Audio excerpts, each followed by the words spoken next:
Hey guys, welcome back to the Anime Collector. So, we're about to go into Gridman. Chris is outside of the Normie line. I don't know if he'll get in, but hopefully. So yeah, we'll see you guys after the show.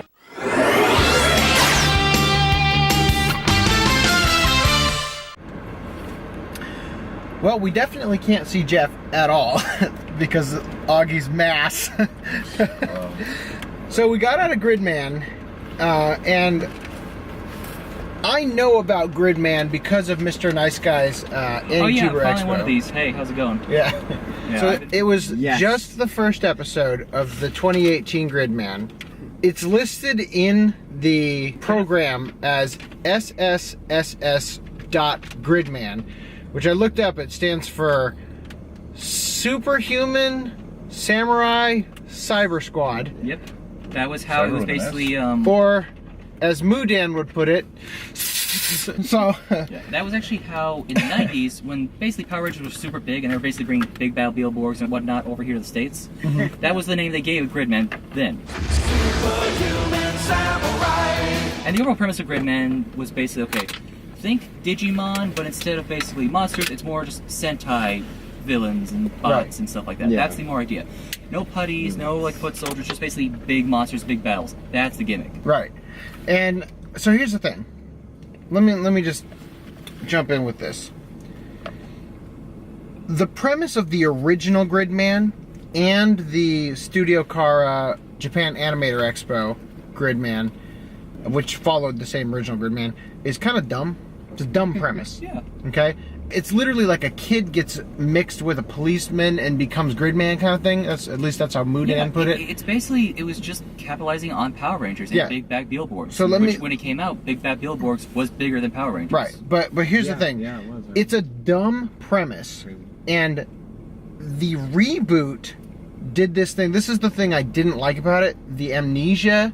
I would have much preferred it because they do this thing where the kid wakes up and he's like, I don't know who I am. But it's like he plays it off in a way where he just gets up and goes to the bathroom. He's like, holy crap, who's this girl in my house? Like, you know, and he's like, who am I? Or whatever.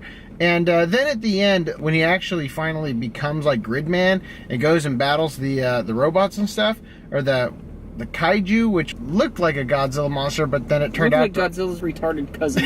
to be a robot. Anyway, when he battles it, the girl gets on the computer and she just like that shit they do on NCIS, where it's just like move over. It's like they're not actually doing anything; they're just typing for some reason. But what I'm getting at here is that I would have been a lot more on board with it if they had just jumped in the kid's already Gridman. You know what I mean? I don't need this dumb origin story for this really dumb premise they already had. To be honest though, the amnesia thing is hilarious. I thought it was funny. I liked it. I thought it was an appropriate hook to try to get new viewers into the show. Yeah. I thought it was dumb, and I really like.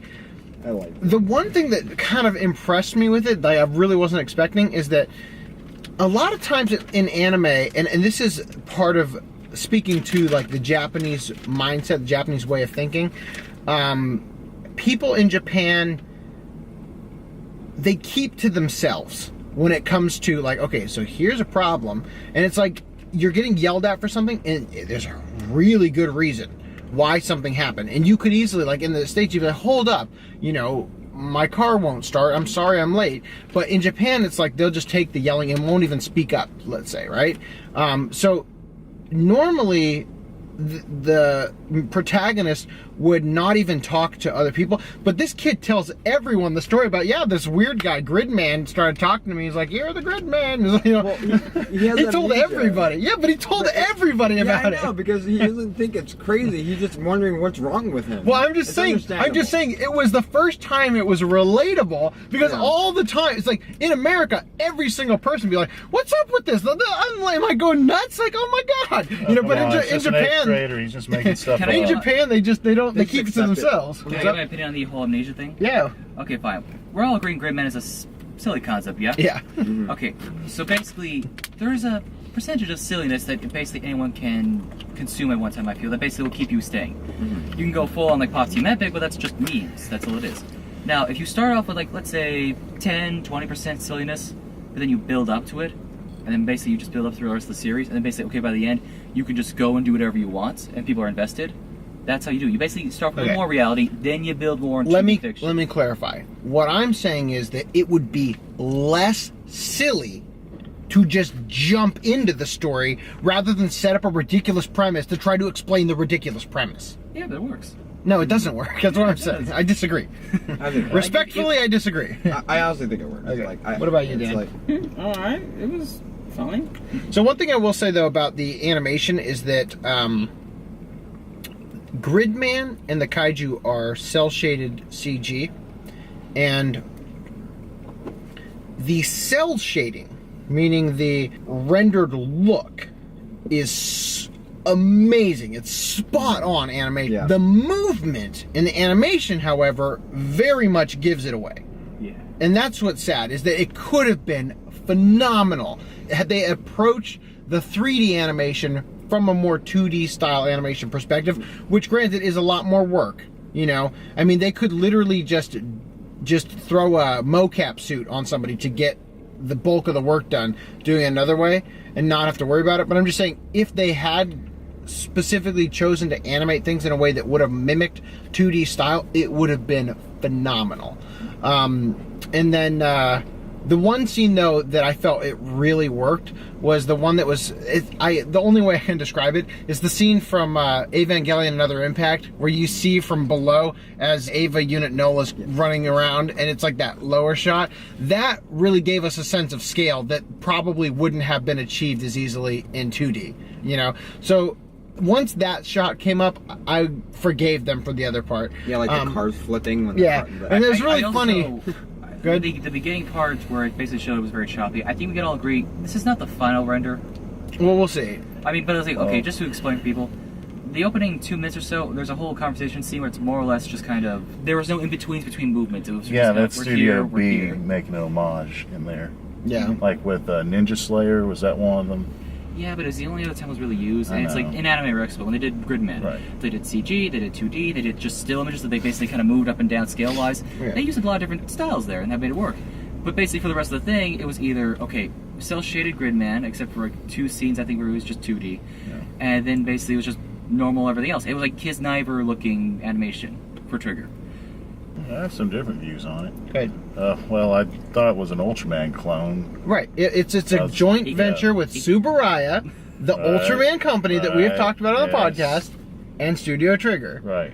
He literally did the Ultraman. I know, he did the Ultraman beam, the kick, the punch that cancels out the beams and stuff. I'm kind of surprised we didn't hear an announcer warning when his power goes away, but that wasn't needed for this first episode.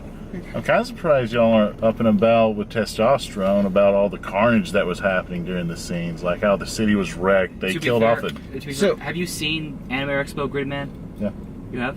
No. Yeah, that to me is like, I was hoping to get that. I wanted that theme song in here somewhere.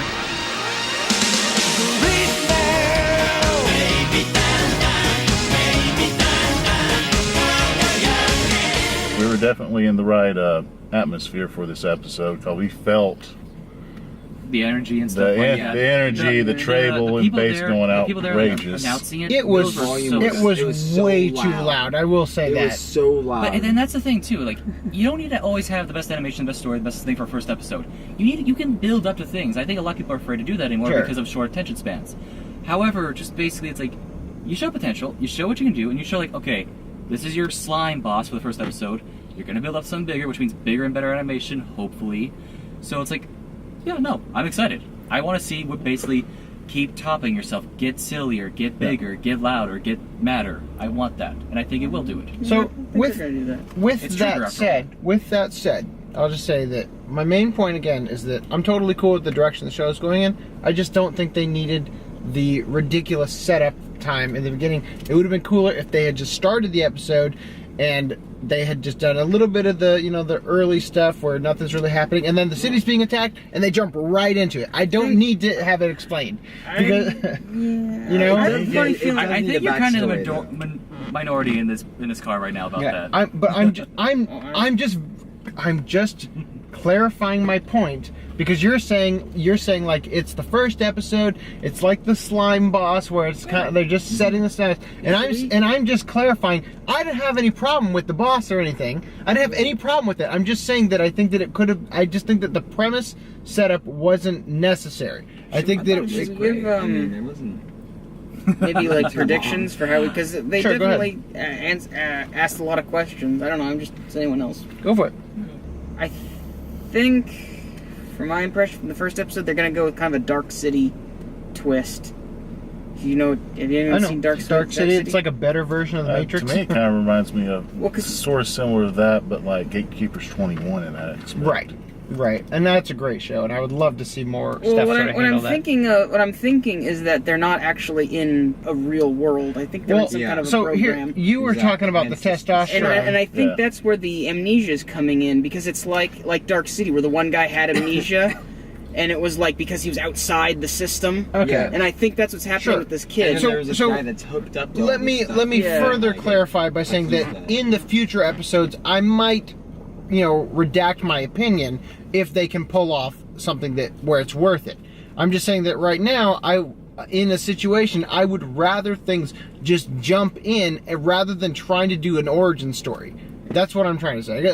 To articulate it properly, that's what I mean. I think Yeah, it's I'm not sure it's even going to be an origin story though. Okay, I think it's just going to be. Well, you got to figure out why he I'm has just saying. amnesia. Let me You know what I mean? say it one last Like, time. eventually. In a superhero movie, I would much rather not have to see Superman show up as a baby again. Okay, I've seen it 1 billion times. That's all I'm freaking saying. But it's Okay, not calm down, Clark. Calm You down. can jump right in. It's okay. I feel like this is going to be another Raiden reboot, which that's going to be amazing. Yeah. I feel like in terms of animation, all that stuff we're seeing right now, kind of it's like held back. So it's like, okay, you're gonna get bigger, you're gonna get louder and stuff like that. If I had to compare to something, and give me a second to explain, a problem with Darling in the Franxx is that it takes itself way too seriously, and it has a lot of potential, and I think minus its last few episodes especially, it was building up to something, but then it had no, we don't know how to end this, it feels like. Yeah. However, if you could just commit that it's like, we're not taking ourselves seriously, and that's one thing I like about Trigger. When they have pretty much the reins, like minus Kiss Niver, which is like a weird, like the only one I would say Yeah. they really not done well with, but it's like you look at they didn't do Gorilla Gone. No, So the team did. Let me But just say, let me just it's real fast. hold Let on. me- It's amazing I've gotten through this so far without mentioning the fact that I actually do not really care for Studio Trigger. I'm like the only person with that opinion. I don't think that the ridiculousness of things like Kill la Kill, to your point. Hey. Kill a Kill. Look, no, hear me out. Stalking, Hear me out. what The else? beginning, it's like, it's a fun show, and then it's like, oh, and there's another 20 episodes of this, that over the top Yes, stuff. and that's it what I gets want. okay, but And for if you me, can do that well, then okay, yeah, be for that me, thing. the way that I watch anime is through binging it, because it's Yeah. the way that I'm able to watch it. I can't I think that's why everyone binge. watches it now. That's like this is a perfect example. When Robot Chicken used to be on Adult Swim, it was a fun show to watch. Right. If you buy that box set and try to marathon that thing, you will never watch another episode ever. Because sitting through more than 5 episodes of that show, it really gets on your nerves. And I think that Studio Trigger, for a lot of the stuff they do, that's how it feels. Is that you just can't absorb that much of it without it just getting irritating over time. And that's one reason why I think, Yeah, well, in terms of like, okay, a lot of shows I don't think really lend themselves to being seasonal because people make too early of judgments, too early assessments on them and stuff like that. Trigger, I feel like one of the few studios actually knows, like, okay, people watch seasonal. How do we pace this specifically so you will take breaks? That's why I think it works. That's what it is. Like, you can't just ingest too much of it. Breathe. Take a break. Some people, like, not everyone binges. Like, Yeah. and I feel like they figured out how to do that. Don't conclude by the first episode.